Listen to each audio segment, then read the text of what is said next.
Welcome to this leg day commentary.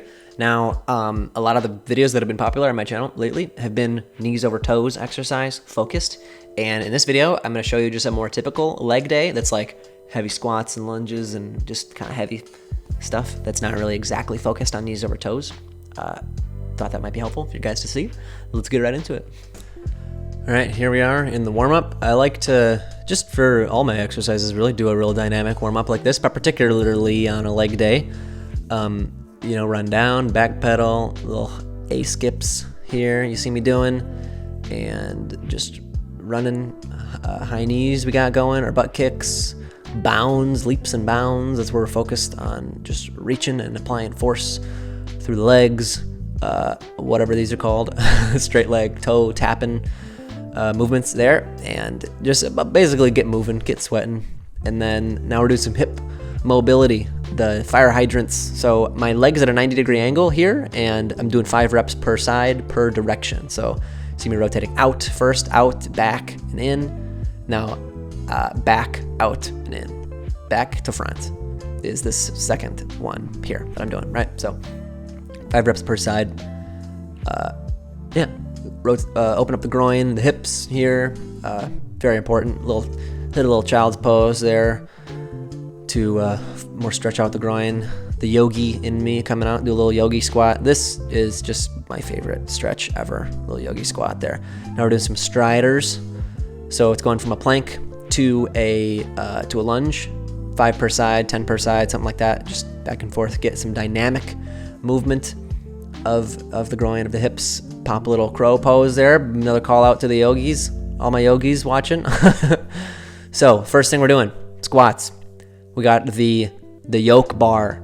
So that's got handles, it's got a pad, it's got the weight kind of declined a bit from the center of the bar, just to challenge the balance a little bit more. And I'm going to be doing about 5 sets of 5 here. So for my warm up, just doing the bar. I've got the pad there, or the box, just to make sure I'm hitting a decent range of motion. I want to be sitting back in these squats. There are some exercises where I focus on putting my knees over my toes and hitting the quads with the squat. But this one, I want to be thrusting with my whole hips and posterior chain. So that's why I got the box there, so that from the side angle here, you'll see me reach back with the hips, and I'm still not maybe even doing the greatest job of it. But I want to be reaching back and sitting into that seat and using my hips and thrusting that way, as opposed to squatting down and putting all that pressure on my quads. Not that it's bad to do. This I want to focus on the glutes and the thrusting motion. So you see me going up in weight, increasing in speed here too. Now I got the plates on each side, and yeah, so steadily going up in weight. We're not really to the working sets yet, just kind of feeling out how I'm feeling on this day, how my knees are feeling, how my quads are feeling, the hips, the groin, the lower back, just how it feels to move with the weight in this bar too is a new feeling. Not necessarily something I do all the time, but yeah, just another set here, another warm-up set. You see me using the flat Converse style shoes. These aren't Converse shoes. These are, I believe, Tree Torn is the brand, Tretorn. I've had them forever, so they're just my flat leg day type shoes.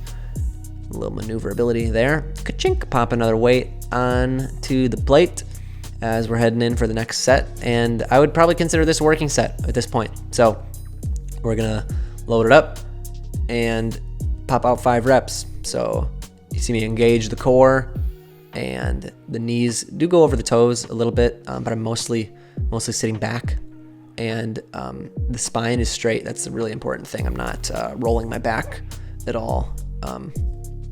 Yeah, I am leaning forward with my body, right, with my spine, but the hinge mechanic is strong because of my core strength. And you see me getting real wide with the foot stance too. That's gonna focus on like the groin and the the thrusting parts, as I've been saying.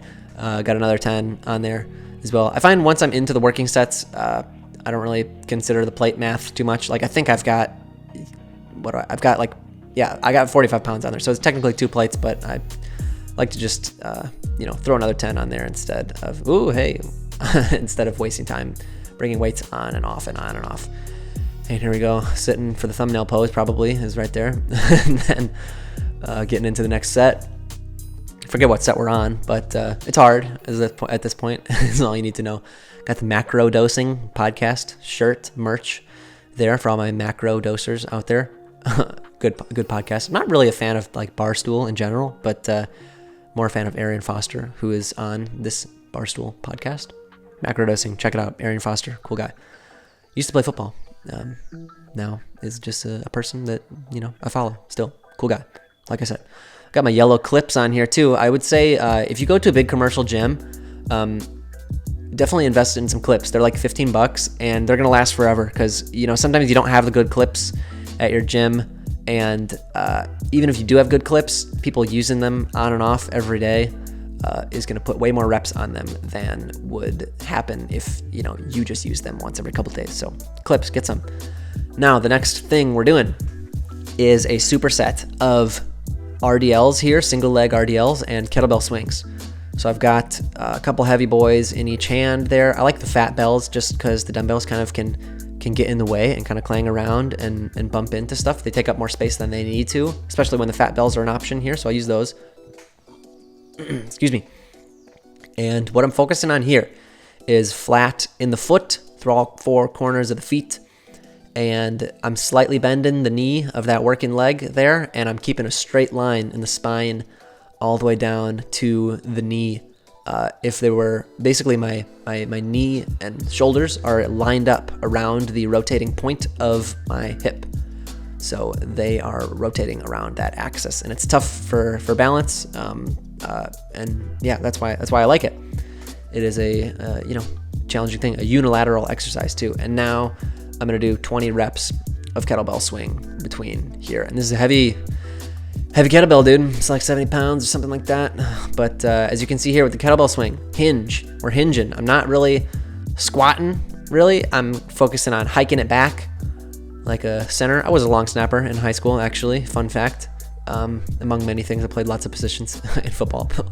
Long snapper was one of them. But that's where I get my kettlebell swinging ability from, probably. But I'm hinging at the hip. That's the only thing that's moving, as you can see. And then I'm hitting a set for all the knees over toes fans out there of tibialis raises after this, just because, we've been working the legs. We've been stressing the knees a bit. So I like to do a set of these just to get the blood pumping to the muscles that support the knee, like the tibialis in this case. So basically I'm sitting against the wall. My legs are straight and locked out and pointing the toes up as high as they can go and almost doing like a bicep curl type isolation exercise with that tibialis, the shin muscle. And we'll see if I do this between all the sets, but definitely did it between that one. So here we go for another set of whatever this is. Single leg RDL, dumbbells, both hands. And yeah, you see the wobbles, see the balance being challenged. A slight bend in that knee is okay. Is actually, you're gonna want that to engage that whole leg. If you were, it probably wouldn't even engage all the muscles of the leg if it was just straight and locked out, and you wouldn't be able to balance as well. So I find a slight bend is very important for balancing, keeping the legs straight, and keeping the hips square to the ground too. Hips and shoulders square to the ground, and that straight spine through hip to knee straightness is more important too than like going totally parallel to the ground with that range of motion. So yeah, it's challenging the balance. It's keeping everything straight here. And now here we are contemplating the kettlebell swing, as anyone should really think about it a lot. So here we go for another set of kettlebell swings. Back to what I was saying about the hinge. So most of my body is moving. Oh, we're losing the hat. Here we go. This is too much of we're swinging so hard that we're losing clothing. So I'm hinging from the hip straight down. Like I'm barely moving even at the leg because this is all like posterior chain and glute and hinge mechanics, the thrusting muscles, like we said before. So this is how I like to do kettlebell swings. I think that's the thing with them. Dang, look at that. Exhausting. Wow. So pick them up and get into the next set here of RDLs. I'm really challenging the grip at this point. This is tough. looks like the range of motion is a little bit less now at this point too. Another thing I find challenging with this too is I'm almost engaging like my lats and upper body and like my upper body and like pinching in at the armpits to keep the weight under control, just because so much is going on: the balance, the foot, the calf, the quads, the tibialis, the just keeping myself straight, see me catch my footing there. Definitely try this exercise. Let me know how it goes if it's not something that you've done. I think I first saw this in like a Steve Cook video that was like leg exercises that you're not doing that you should be. This was one of them, and it's been a regular in my rotation ever since. Here we are. Check out the arms, pop the hyperspeed on. There it goes. Look at the forearms are gassed, super gripped out. And now this is the finisher. This is the glute ham raise machine. It's a bit different than a Nordic hamstring curl, if you know about those from the knees over toes guy stuff. But it is very similar, very similar. The only difference between this and a Nordic hamstring curl is that you have a bit more range of motion with your knees and with your feet, and you get to actually use your feet to press against the surface in the back, which really, really helps because it engages like your calves and stuff too to help you lift up. So this may look like super impressive, but it's easier than like an actual Nordic curl for that reason, because you can you'll see me in another angle push my feet into the platform a bit more.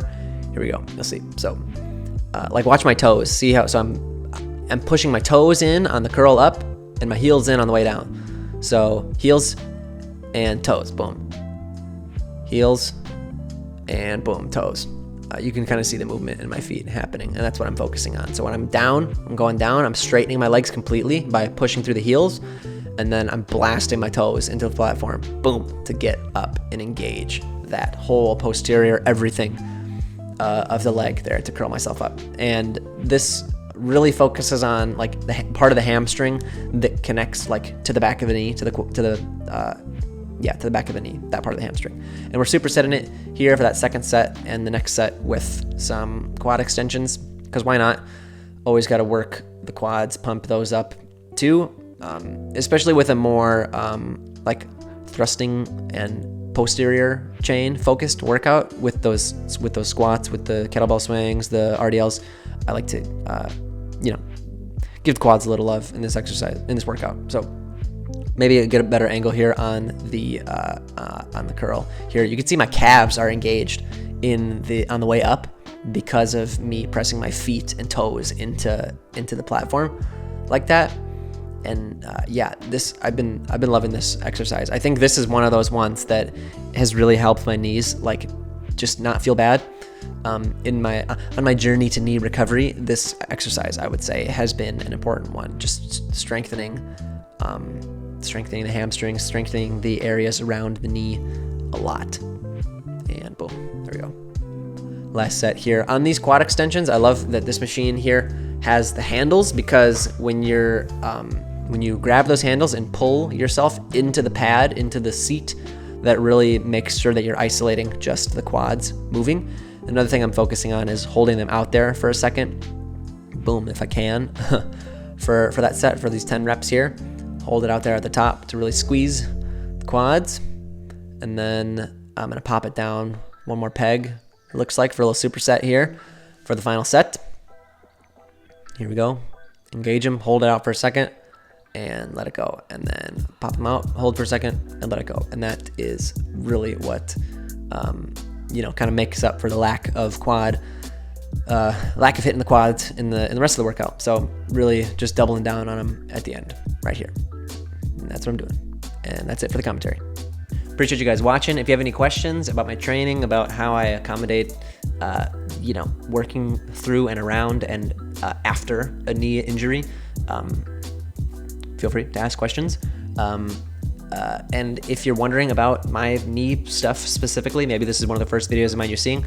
I've made a bunch of videos on the channel documenting like almost week by week, like since starting the program, the Knees Over Toes Guy program, and like what was wrong with my knees before the program, why I signed up for it in the first place, and just the progress that I had with it, overall reviews and stuff. There's plenty of that on the channel in a playlist, so check that out. Appreciate you guys watching. I'll see you in the next video.